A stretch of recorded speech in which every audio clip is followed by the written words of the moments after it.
It is an honor to have you on. I want to talk about some of the things that the president has achieved on this trip already.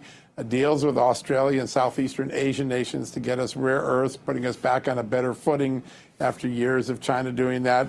A framework of a trade and tariff deal that could be that obviously Wall Street liked a lot today. And then, of course, getting TikTok in American hands.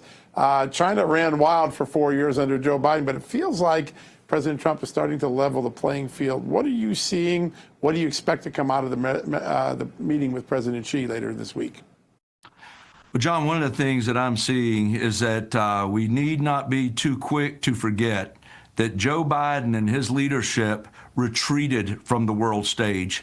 And what I think you're seeing happening this week, and we've been seeing in these weeks leading up to now, that President Trump is reasserting the bold leadership that the United States of America has really needed to have on the world stage. And he is bringing us back in a very strong way. And I'm very, very hopeful. You see the work that's already happened. He had a peace deal that he simply was able to go and witness just the other day. He's now meeting with the Prime Minister of Japan.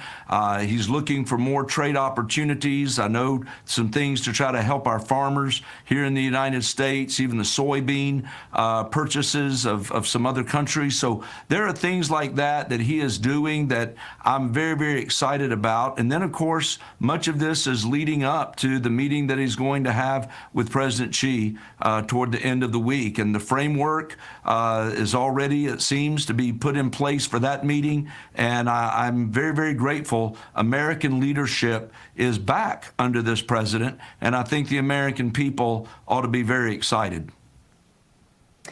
Congressman, there are a number of industries that are rich in North Carolina. President Trump has often spoken and tweeted about the furniture industry and bringing that back to states like North Carolina. But I also, with President Trump having these conversations with China, it also brings about the conversation of bringing those pharmaceutical active ingredients, onshoring them back to the United States, which I think Raleigh, North Carolina has a huge industry when it comes to pharmaceutical R&D. That would really, really go a long way in boosting North Carolina, especially in those cities, wouldn't it?